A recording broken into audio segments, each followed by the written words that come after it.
I remember going into a school, a friend of mine, and the kids just absolutely loved it. We trialled the witch doctor routine. So I love working with children because they come to have fun. Where when I'm teaching adults exercise, they come to lose weight. The children just want to really have fun and party really, and enjoy it, and that's what I love to do. So it makes me feel really good when I see the children smiling and laughing and getting involved. And it'd be good to think that I could be a role model for them. So one day they might end up going down a path that might be enjoyment to exercise, or maybe even a career in fitness instruction through having fun and enjoyment, something they can relate to with a positive feeling, as opposed to, I hate exercise, we had to do it at school and I hated it. I would like it to be, I had so much fun doing jump jam that I want to continue finding something that is fun and exercise. So that's why I love working with children.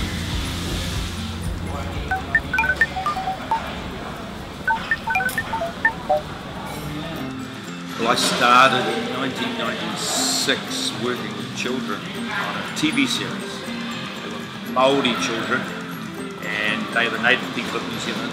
And it was a government-funded program to get Māori children exercising, and they all spoke their natural language. So I worked with a group of about 6 or 7 children. I taught them aerobic routines, and it was a huge hit. And typically when the funding runs out on these programs, the program dies off. And I realised this program is going to be popular, and people said, you should come to my school and can we try some of this program. It was called Mara Aerobics. And I remember going into a school, a friend of mine, and the kids just absolutely loved it. We trialled the witch doctor routine. And they just, the same reaction I got then I still get today. And I realised that this is where I really enjoy being with children, the fun, the joy, the energy, the innocence of children. I think the best thing is also, you know that many, many years to come, they will always remember their experiences with jump jam. And I think that's when it's the true benefit of what I do. Because as soon as you're dealing with children, it's down the track that you get the benefit. A teacher will always be praised later on for their influence. So I think jump jam is going to have a big influence on people in many years to come, way beyond my time.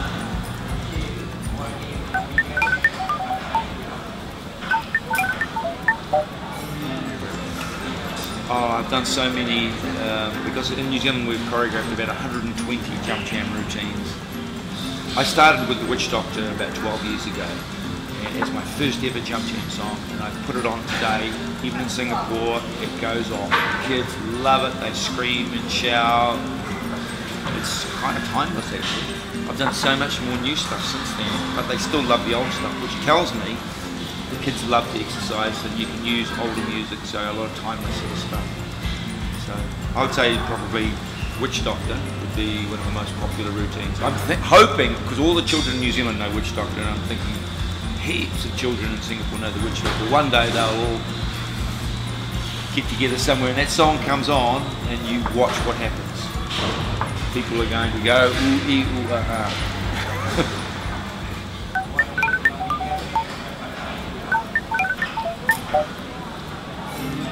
Well, first of all, I try to think of what the children would be interested in, what they would get excited about. So when I'm choosing a song for Jump Jam, I'll try and think about what's on the charts at the moment. What are songs that music tells you what to do? So for movement-wise. And if kids laugh or they have so much fun, that ends up being the song that I'll use. And I'll look at movies that are out at the moment. Kung Fu Panda, so we chose Kung Fu Fighting. From Happy Feet we chose Boogie Wonderland, because I know the children will see those movies and I know that they will relate to them. So there's a song, and if you listen to the song and you look at the movie, you can kind of intertwine some of the moves and you can create a bit of a theme. So we'll also choose cultural music. So in Jump Jam 1 in Singapore we chose Kotaitanga, a Māori song, and I chose typical Māori movements.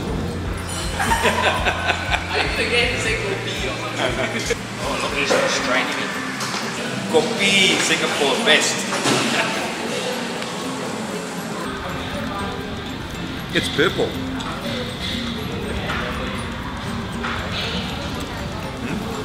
It's good. It's good? It is. It's easy to eat. What do they call this?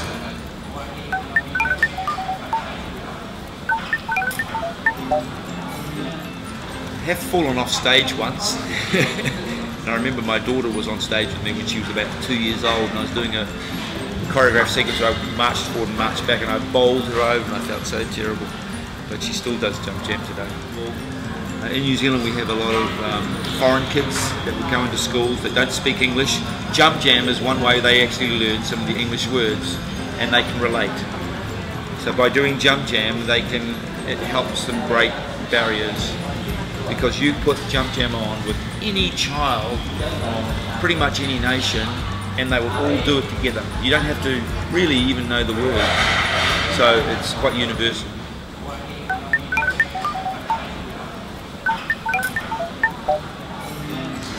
I think people are similar, but they're different. So, for example, we would go in and run a session, take, say, the P5s or 6s.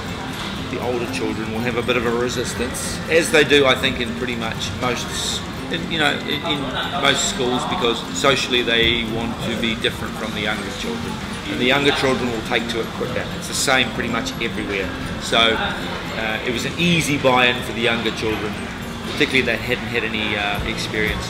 So I think really there's a little bit, for me, there's a little bit of a difference, but not really enough to say Singapore is so different. I really think that most children are the same. I would say an 80% similarity to teaching in New Zealand, and that it's only a 20% difference due to culture. I think in New Zealand the education system is a bit freer, so the children are a little bit more wild. They're a bit, they're a little bit free range. Where the Singapore children are probably more organised and more disciplined. So what tends to happen is Singapore children are more well behaved, probably more reserved, until you reach a point where they feel comfortable with you and they feel like they can really express their personalities. And I have seen that.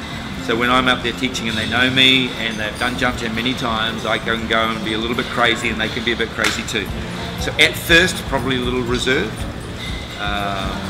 But you'll still find personalities within the children if you get a chance to talk to them and they feel comfortable. You'll still find funny children.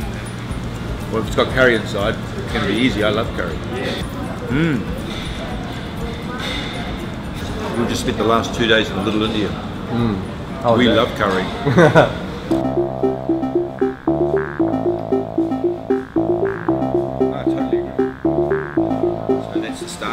Australian part, but we'd like to take jump jam to other countries, and just to see other children of different countries enjoying it. It just gives me such a buzz, and while I can still physically do it and be up in front of all these children, I'll do it as long as I can.